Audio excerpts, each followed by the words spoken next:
Okay, welcome everyone. Welcome to Zahra Institute's Fall 2025 Speaker Series.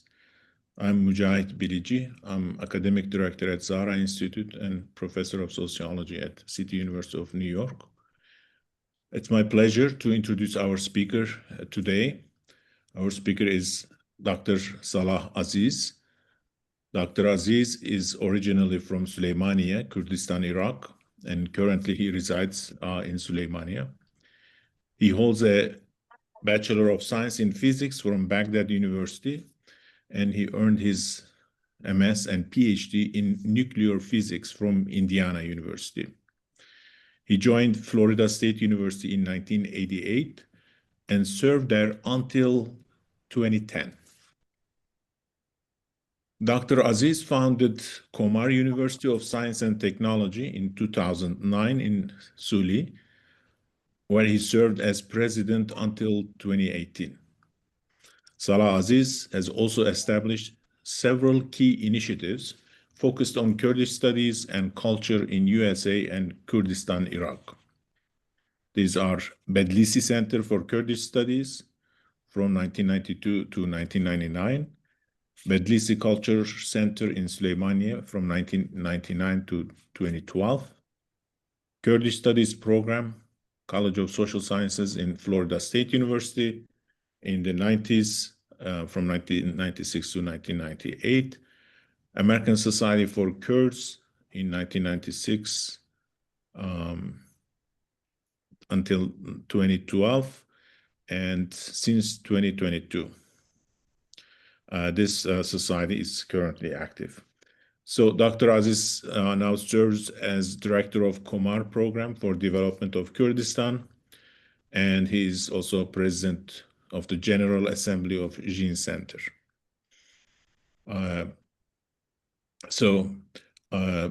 Many generations of Kurdish activists and academics are familiar with Dr. Aziz. His work has been precious in laying the groundwork for development of Kurdish studies in the United States.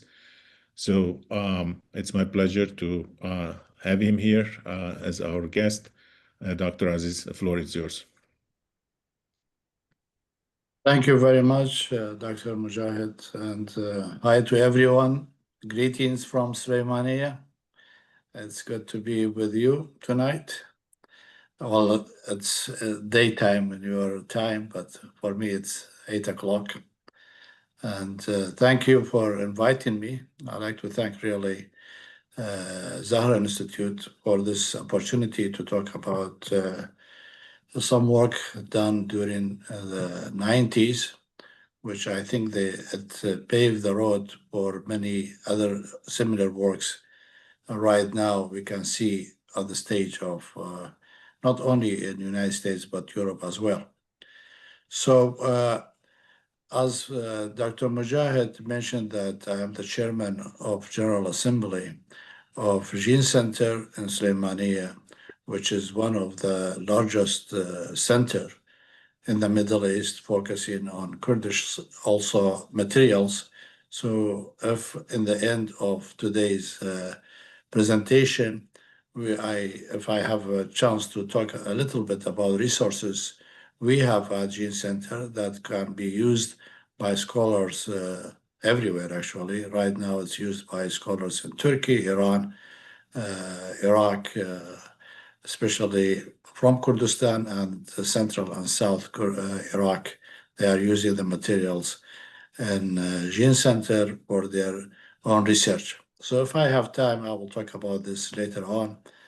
But for now, let's share with you what I hope I can cover, at least part of every topic that I mentioned here, from what do you mean by Kurdish studies? I mean, because this is still a good question right now. As you probably know, that most of the work is done right now focused on politics. So what exactly the meaning of Kurdish studies, and what is the objectives of Kurdish studies, and why it's necessary to have Kurdish studies? So then we go back to a little history pre-1990s and Then we go to the challenges we faced in 90s.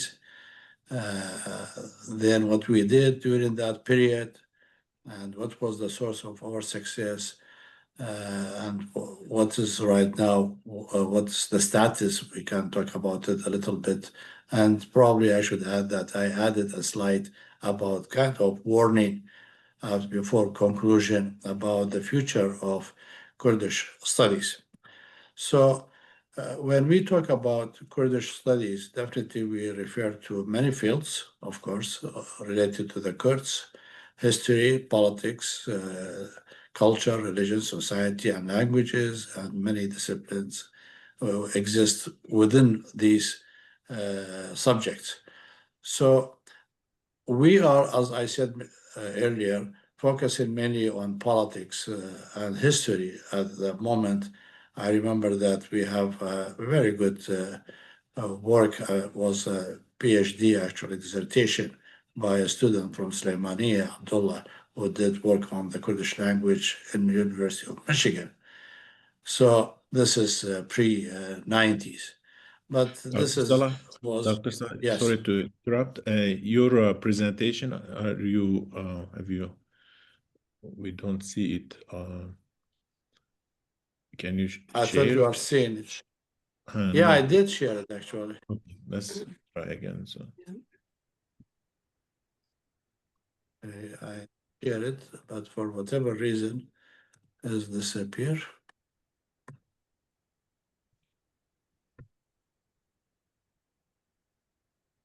Okay.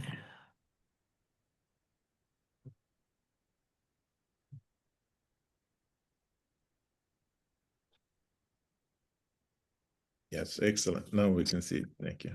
Yeah, sorry for that. I thought you are seeing it when I tested the presentation. So within this disciplines we are talking about, really, you can see how much we are lacking in research about all these issues that mentioned in any other maybe nation studies, if you look at it in this way. So let me also say why it's important that to have Kurdish studies. Simply, well, this is not going, okay. All right. I am sure that most of you, since you are specialists, you read about Kurdish history and how they are described as primitive people, tribes, and things like that. So one of the purpose of having Kurdish study is to correct this gap. Look at it from our perspective, not from the perspective from outside. Somebody is seeing us in the way they described us during the travels, stories in 18th, 19th century. We were described by the states that we exist within, like Iraq, Iran, and Turkey, and Syria. So filling this academic gap by us is a very important step to fill this gap. And then the second reason, we need to show our all the perspective on the conflict, not just listen to the others describing us or the conflict the way they want it. The third, which I think that now Zahra Institute is doing it and fulfilling this, when they engage with the new generation to learn about the Kurdish culture and the language, for example, through the courses they are offering right now. And this is the fourth one, to provide the expertise and analysis when it comes to an issue like the Kurdish issue in the Middle East, which is the hot topic right now, and over every almost TV stations talking about what's going on in the Middle East. And there are so many issues. So, but at the time we are talking about, the period we are talking about, there were no experts on Kurdish issues. So that's one of the issues really that we suffer a lot at that time, because even me as a nuclear physicist, I have to come and talk about Kurdish history, Kurdish politics, and culture, and all these things, because there were no people to talk about this. So this Kurdish study definitely will give us some kind of academic perspective, talking in the language that people understand it within that area. So that's, we can represent this Kurdish groups of the Middle East. That it's true that we have no state, but we do have people, we have scholars to talk about themselves, that put it that way, and encourage others to talk about us in the way that we want it. So that's, was a key issue. So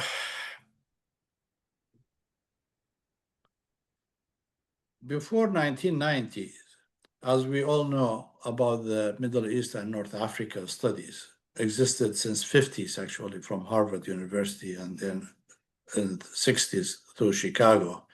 And after 1967 Israeli-Arab war, the just number of the centers grow very fast, to double almost.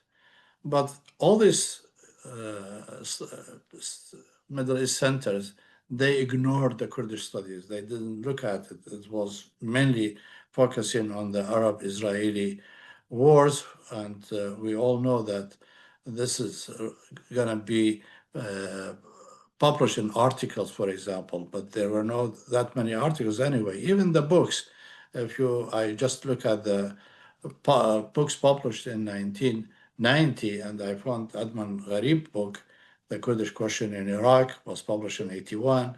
And before that, actually, Adnan Gharib published almost the same title, with the Arabic book, when he did his master's degree with the support of the Iraqi government. So if you read his master thesis, you can see the Iraqi government approach to this issue, the Kurdish question. And then we have the novel written by Margaret Khan and Robert Olson, important book about the emergence of Kurdish nationalism and the Sheikh Said rebellion. And Robert, he was my friend for quite a long time. And this work actually is done just suddenly, because he was in sabbatical in UK and just wanted to see what's about the Kurds there in the English archives. And he found tons of information, all this, references about the rebellions of Sheikh Said. And he came out with this book, of course. Now, Robert Olson was a student of Juwaida of Indiana University, and Juwaida did his dissertation on Kurdish nationalism of Sheikh Ubaidullah Nahri revolution, which is one of the really very important reference to talk about how the Kurdish nationalism started. Then we have Derek Kennan, The Kurds and Kurdistan, which is just a simple book, right, about the Kurds without too much information about really deep, didn't go to any depth to what is the Kurdish or Kurds, whatever. So within that little or a few books about the Kurds, the area or the period before 1990 becomes scattered, individuals. Who's going to do what? And this is, it started like that. There is a need to talk about these issues, but who should talk about it and how we should talk about it. And maybe some of you remember Vera. Vera is or was an American or New Yorker Jewish lady married to a Kurdish guy from Iran, and she took Saidpur from him, and she, loved this Kurdish issues after him, and she devoted her life actually in 80s to this cause. So she started the Kurdish Heritage Foundation of America, and then she converted her second floor in the house to a museum, and published two journals, the International Journal of Kurdish Studies and then Kurdish Life. This is different studies. And she struggled a lot actually in keeping up with these activities alone. with no interest from the academia, no fund from anybody. She just tried and tried and tried. So this is the period before 1990. It was just a few work here and there, and it's interesting to know that to know the reason, because some of these reasons are still exist today. So MENA, which is MENA studies that talk about all this Middle Eastern studies by MESA, which is almost like 5,000 scholars attending their annual conference. And they were just focusing on Arab and Israeli, and then on Islam, Iran, Afghanistan, and things like that. So we were not part of this interest. Then we come to a reality, and we as a group of Kurds moved to United States. The first wave of Kurds, which was about 1,000, by the way, not big number, in 1976, they arrived to the state. They distributed. The largest community went to Nashville, Tennessee, then a small pocket into California, Virginia, Texas. There are very few, actually. So we were, I think, I mean, I'm talking about 80s now, not 70s. In 80s, we were few with PhD holders. We were PhD or with a medical doctor. So we have, for example, Najmuddin in Washington, and Asfandiar in Michigan, and I was in Florida. Somebody else was in Saman Shali in California. So we could give lectures about the Kurds in English. So none of us was specialized in Kurdish studies, or we were, really into it. But this is, we were just few. And if you can just from this point extract that we were Iraqi Kurds, which means that our focus, even when we talk about the Kurdish issue, we talked about the Iraqi Kurds. We didn't talk about the larger Kurdistan. It's true that we have larger map, but our talk, our motive, our analysis were all based on Iraqi Kurdistan. The other issue that prevented us at that time was the lack of funding. I mean, there was no money. If the institution doesn't support you and the government doesn't support you, and there is no money from your own people. Remember, the 1,000 people came were refugees. They were poor, uneducated, mainly, most of them. So we didn't have really fund to work on this. And the final challenge I can add to was that Arab states, and Turkish and Iranian, definitely did not encourage Kurdish studies in the US universities. I mean, they have their own work and they focus on Arabs and or Turkish. I mean, I went through many discussions with, there was Turkish studies at that time. And I had to tell them that you really need to talk, you as a Turkish state, talk about the Kurds. Remember, we are talking about a period that you cannot use the word Kurds. So when I asked them to do that, I said, if you don't do that, then we do it. And that way you lose, because if you do it from official way, then at least you have some, advantage to be official. But if we do it, we were activists. We were not scholars. We were activists. So you better to do it. And he didn't. And at that time, I know that many Arab states supported Saddam Hussein and didn't want to see really the money there they put to go to Kurdish studies. So that's the challenges, which I believe that some of these still exist, by the way. They didn't disappear. So in 1990s, there was a shift. And there were two maybe events that made the changes. The most important one was the Gulf War. Suddenly, you have a Gulf War. And I wrote an article at that time that is very interesting. Halabja massacre on using the chemical was happened in '88. And now in '90s, people are asking me about it. It's just like happened recently. But the focus of the US government on Kurds, and I mean, probably you will see that one day when I publish all my archives. There were very simple questions from the military, from the Congress, and there were no answer to them. So they found out in 1990s, 91, 92, that there is not enough information about the Kurds in the United States. And that was the first step.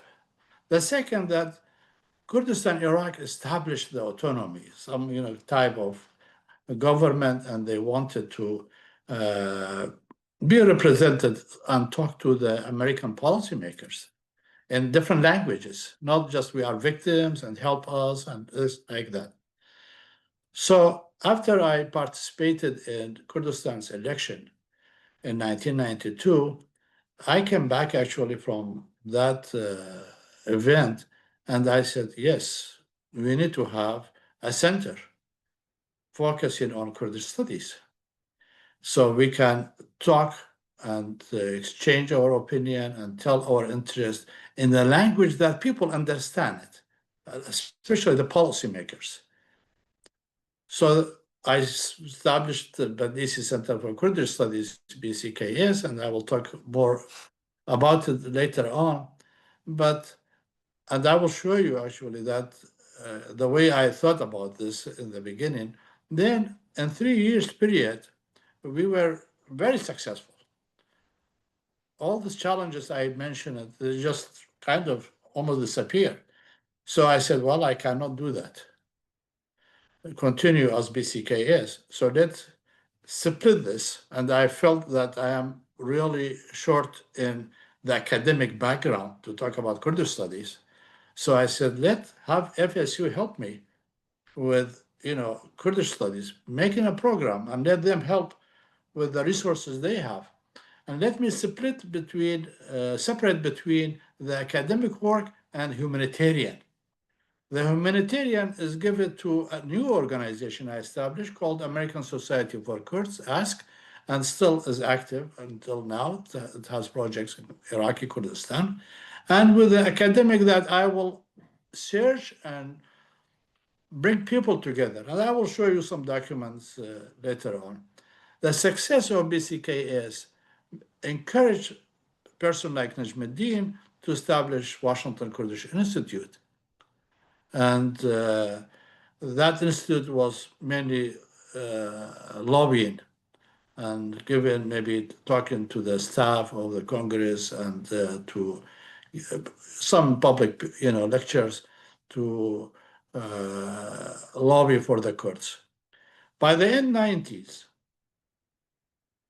when Masroor Barzani, who was the right now Prime Minister of Iraqi Kurdistan, that time was a student in American University, and donated money to establish Barzani Chair for Kurdish Studies in American University at that time.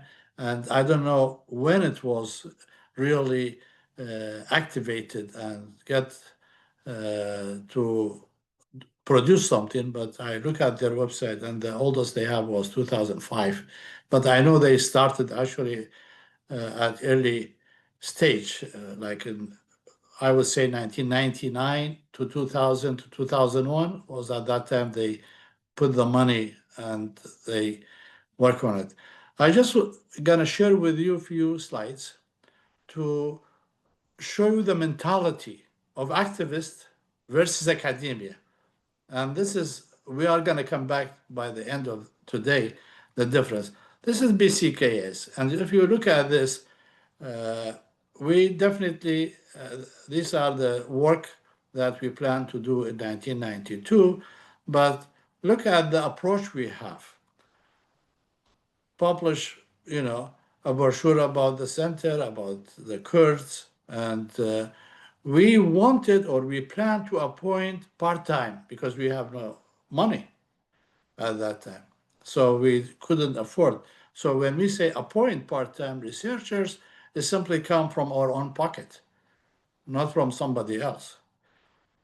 So, but if you look at this types of activities, it's really, today I don't call it Kurdish studies. This is like a student can put this together, but this is the mindset at that time. It's simply to answer questions because we wanted to collect information so we can answer questions for people who at that time wanted to know.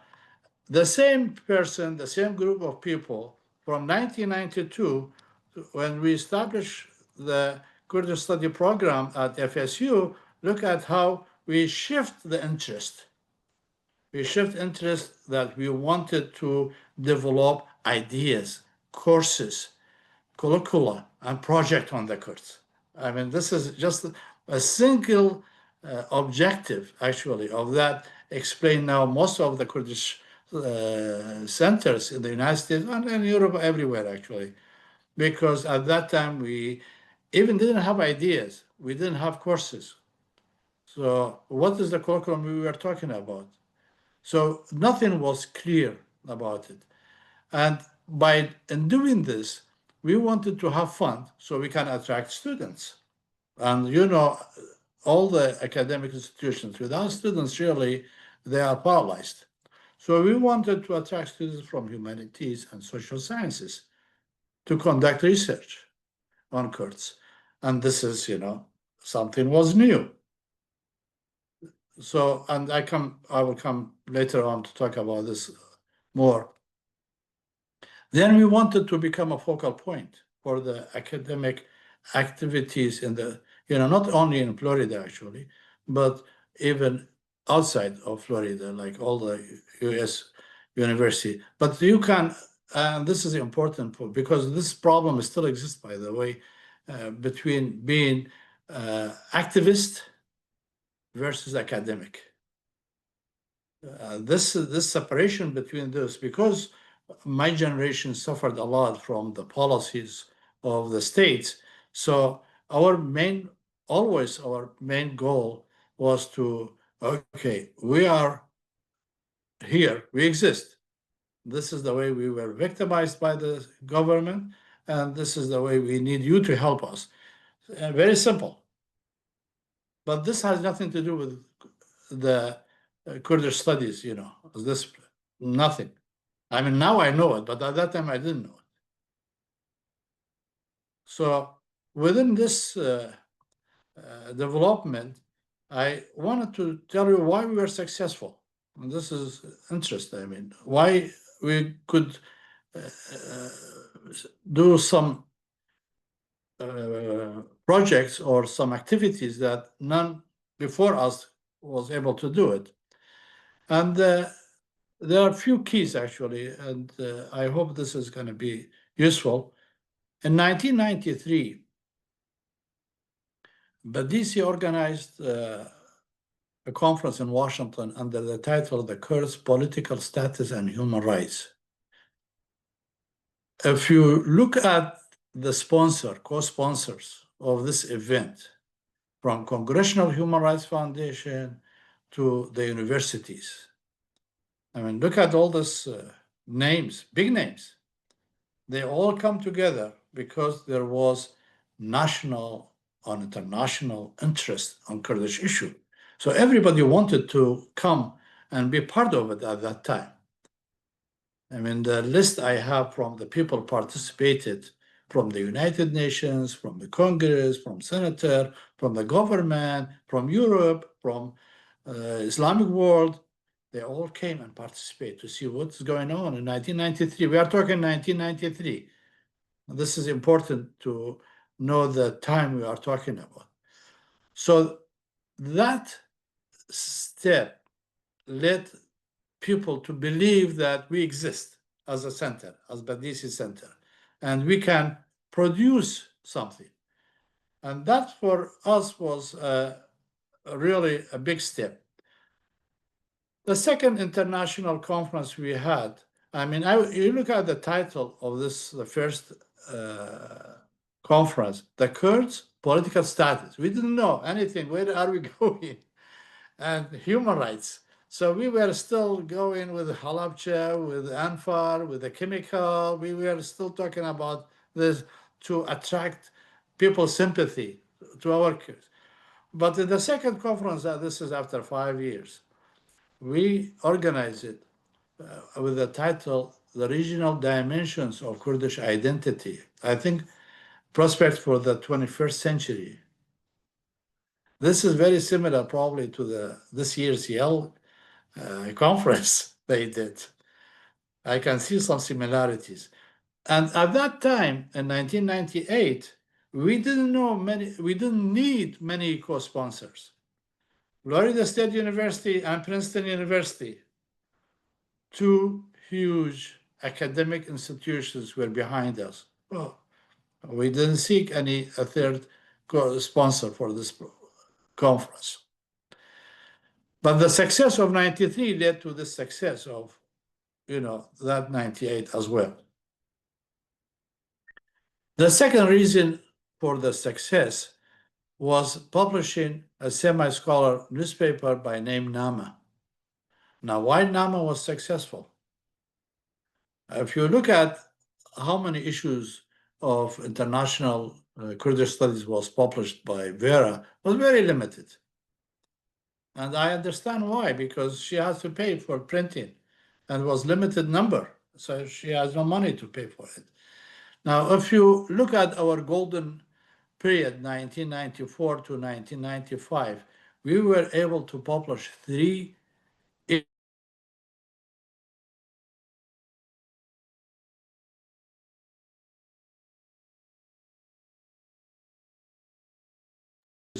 every year. So many other, but why Nama was a good newspaper? What make it different from the others? And this is just to show you how it was. Look, Nama, and we put Kurdistan and Badlisy Center here, and because most of the scholars at that time, they come close to me, and they found in Badlisy as a center that could work together. So this picture I have from 1992, and you probably, for the new scholars that maybe they don't recognize some of these people, the first one on the right is Robert Olson. The second is Michael Gunter. Third is Charles MacDonald. And the fourth was Nader Intisar. So these 4 scholars, they worked and supported the Badlisy Center. And you can see that in our conferences and panels we sponsored in Association of the Third World Studies, ATWS, or MESA. And if you read the names, actually, you can see it's repeated. Charles MacDonald. This is ATWS, Charles MacDonald, Michael Gunter, Robert Olson, Nader Intisar, Salah Aziz. Then we come to Mike and Peter. I will come to this gentleman later. In MESA, again, we sponsor panels, and you can see the names. So these people, because they are expert in Kurdish studies, they attracted other people. So Yona from University of California, Yona Saber, James Russell from Harvard University, Michael Chad, that he shared with us a couple, I think it was last semester, he gave us a talk. And then Amir Hassanpour from Canada. So they all came. They saw this is a success and it has a hope. So they participate in it. And the second one, you can see Denise Natali. Denise right now, I think she is one of the high political figure in Washington with the State Department. So why BCKS was able to make that history? Really, because the challenges we had before, we didn't have that challenge. And I was lucky to have two friends, Mike Basel from education and Peter Gerritsen from history department, to work with me on, and they all FSU. So we were all getting together on weekly basis for lunch, for, walking, and we were able to put all this together. And it was a success. After 2 years, just remember when I mentioned there was no references on the Kurds. In less than 2 years, we have more than 17 papers and articles published. They are all published, they were published, and we were ready to ship them to people who ask for them. So we had, and this kind of gathering, scholars gathering, it encouraged them to also ask their students to focus on Kurdish studies. So the whole environment at that time was quite positive, that suddenly, instead of having one professor have one student per career working on Kurdish studies, but now we have almost everyone have at least one or two students working on Kurdish studies in different aspects. And I remember one of the students was Japanese, actually. I forget the name. I am not sure if she was from Columbia or Harvard. And she approached us and she ordered all these papers at one time because she was a student and she couldn't find any other references at that time. So we have references to ship, and that was for us was a good achievement, I would say. In the same period, the same decade, instead of having 4 books, we have now more than 13 books, actually. So it increased the number of books published about. And if you look at these names, Nader is there, Charles is there, and whereas Robert is there. They were all, together. I just want you to look at this list, and you will find that there are 2 Kurds, only 2 Kurds, and that's 13 books. One of them is Mirdad Azadi from Iran. And the second one is Luqman from Lebanon. And this should tell you something very important, really. First of all, that even we, as the Kurds from Iraq, as the largest population, we didn't have scholars in Kurdish studies to write. I mean, this is, at that time I recognized this. That's why I offered scholarship, actually, to the Iraqi Kurdistan students to come and, study. And giving scholarship is something that's very important. You probably, maybe you heard it or not. At that time, Dr. Barham was the representative of the Kurdish government in Washington. And I told him the gap of the Iraqi Kurd scholars in this area. And when he became the prime minister in Kurdistan, he sent 1,000 students with scholarships. 1,000 students. So Mirdad's book becomes very popular at that time. And Mirdad, by the way, was very close to Vera when he was a graduate student and when he lived in that area. And suddenly, I don't know suddenly or not, but he is now one of the language experts working with the US Army. So that he shifted from what we are talking about to more focusing on teaching and preparing materials on Afghani language, Kurdish language, and other things. Now, Luqman's dissertation about the collection that he did on the bibliography It was very useful for students. So here is a reference that they can refer to where they find, well, I mean, at that time, remember, there was no internet like now. It's easy to research these things, but at that time, definitely was very useful. So what is the status of the Kurdish studies right now?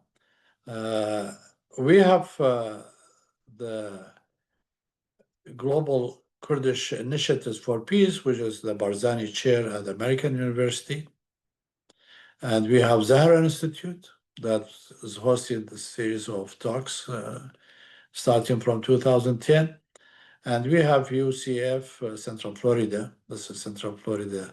We have also a political studies program established in 2015. And we have Justice for Kurds. Now, I'm not sure what is exactly because I couldn't find that much information about it, but it works as a partner with the Jackson Institute for Global Affairs at Yale University. So this is a good achievement to have like 4 centers, academic centers working on Kurdish issue. And to show you how lucky we are, look at this year. I mean, we are in 2025. It took Badlisy Center 5 years to organize the second conference, from 93 to 98. In 1 year,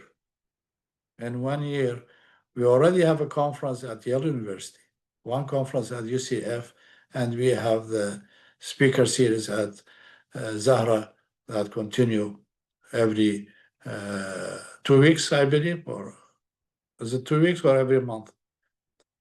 It's every month. Sometimes it's 3 weeks, 2 weeks. Yeah. 3 weeks, yeah. Mhm.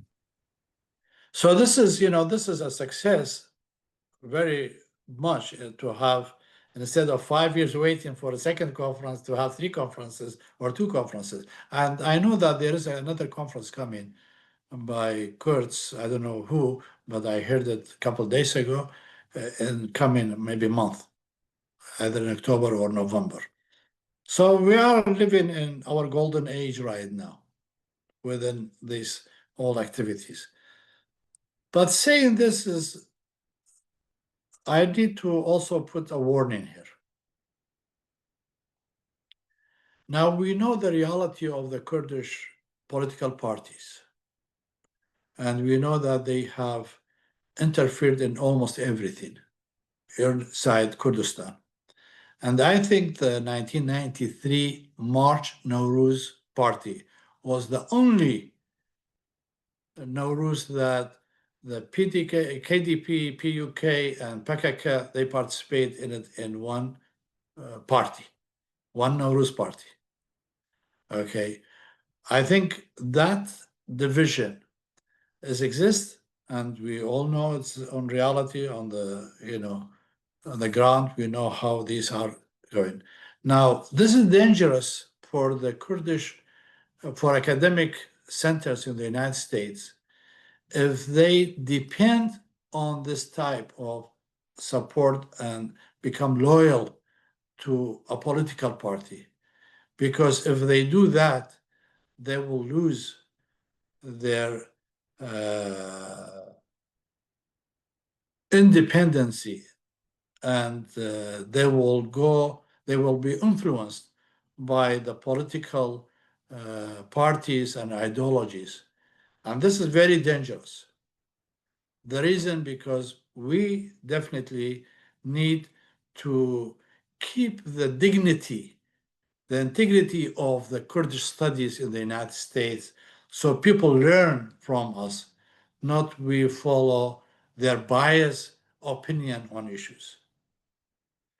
Now, if I go back to this list I mentioned before,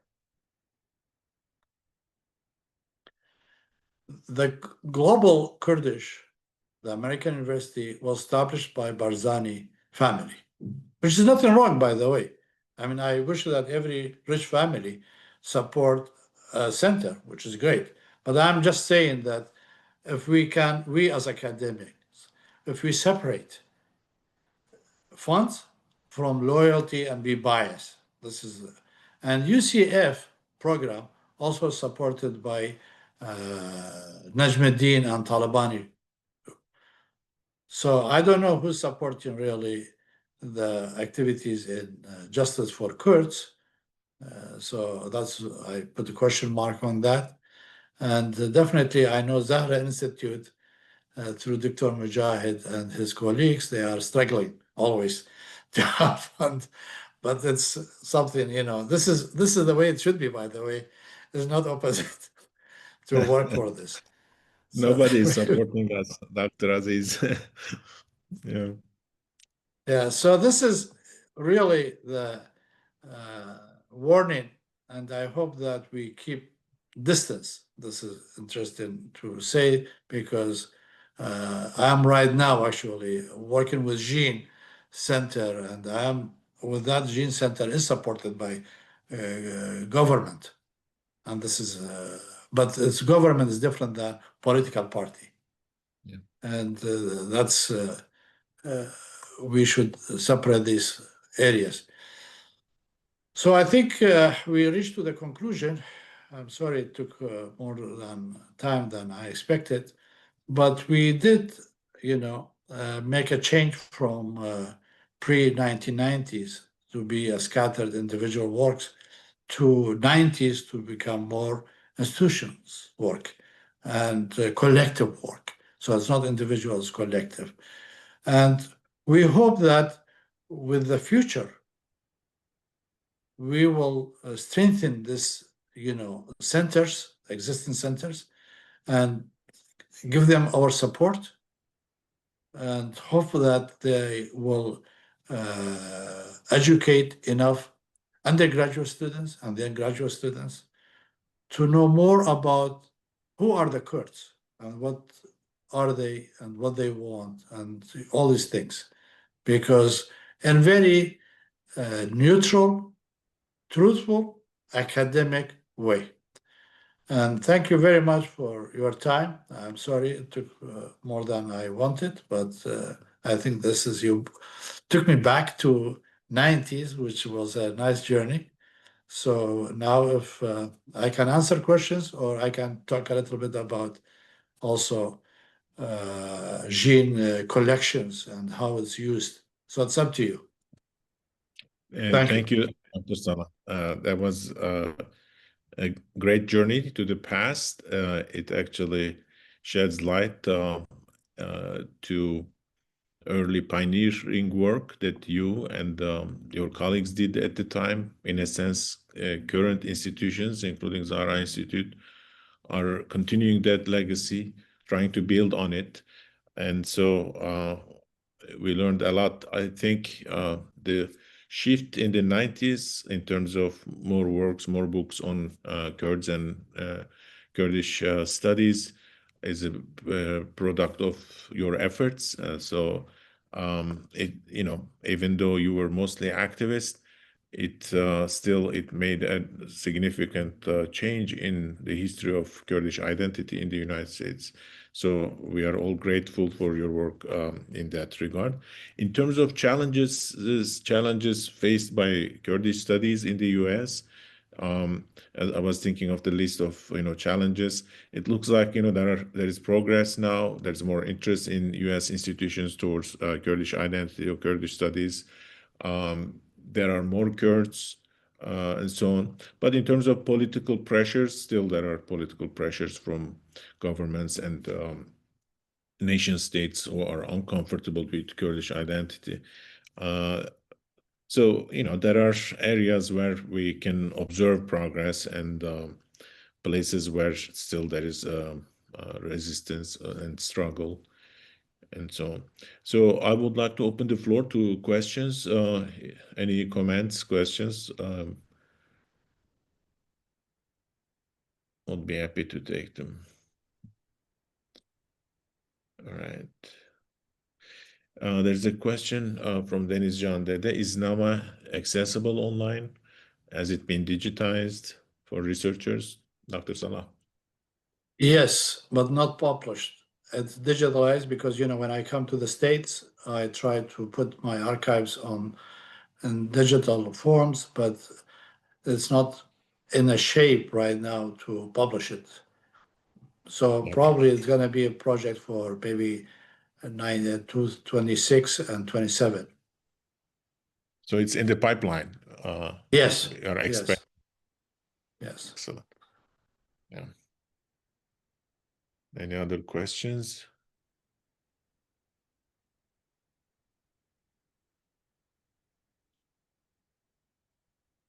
Or comments?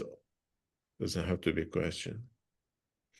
I think it will be helpful if you briefly talked about Zheen Center and your work, because you are doing a lot of interesting work. I know our colleagues like Professor Metin Atmaca and others are part of your work there. At least they benefit. So if you briefly describe the Zheen Center's work, your activities, that would be also nice. Sure. I just want probably to open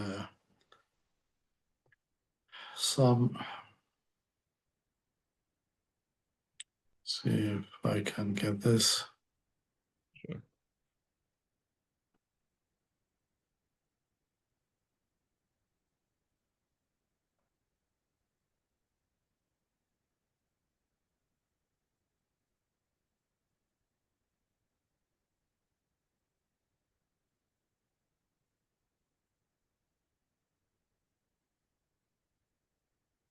So Michael Chayat was working for Library of Congress early on. I thought it's more a recent thing, but he was even in the 90s working He for the was library. actually, yeah. So this is a presentation we did in National Library in Paris last year. So this is Zheen Center. It's a big building. We can't see it. Let's Oh, try. okay. Sorry.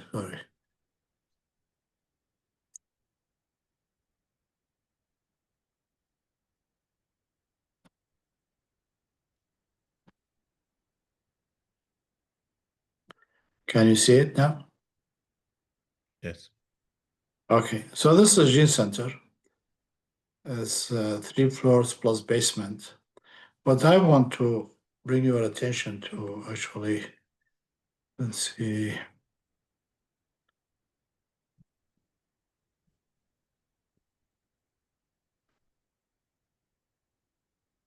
Is what do we have in the.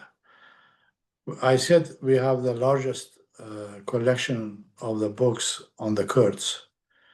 And if you look at this 26,000 book on Kurds in all different languages, that's a huge number of the books we have on the Kurds written in all different kind languages. And we have periodics as well, 1,682 in Kurdish, and we have Arabic, Persian, Turkish, and Latin. So the total is 3,000. And we have manuscripts, and we have 1,333 manuscripts, and this is quite a bit actually. It's the second largest center. We have collections we have in Iraqi Kurdistan. So now we have many students and instructors from universities. They come and look at these.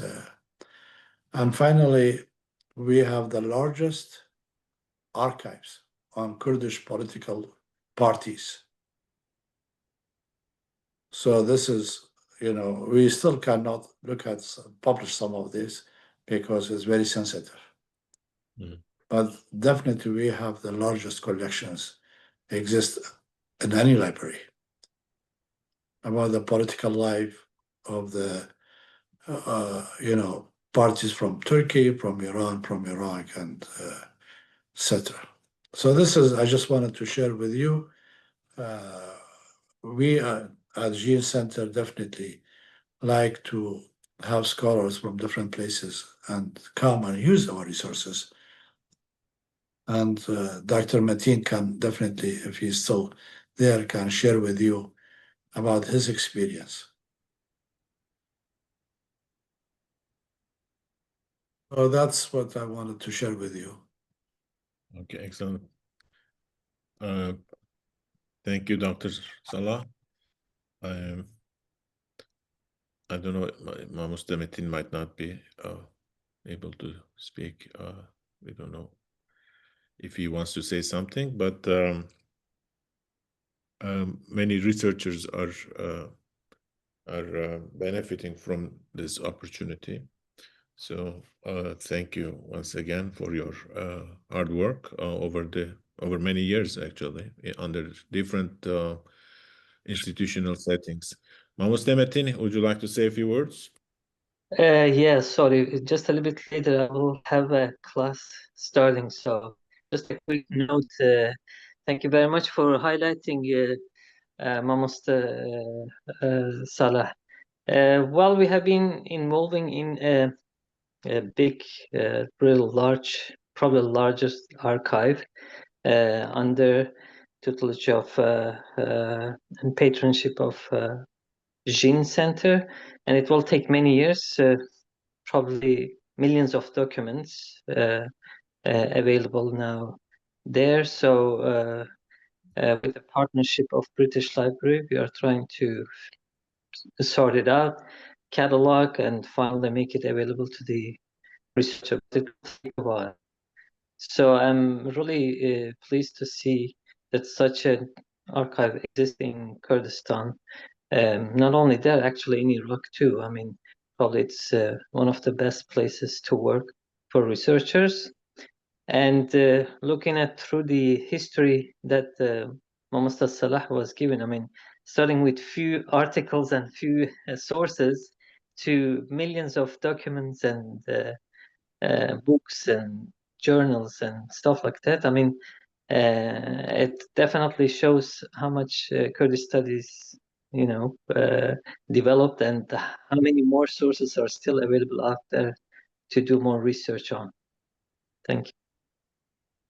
Thank you. Thank you, Mr. Metin. We did excellent in terms of time management. It's right to 1 hour. I would like to remind you that our next event is a panel on contemporary Kurdish art. It's called Almost Free, a conversation on Kurdish contemporary art.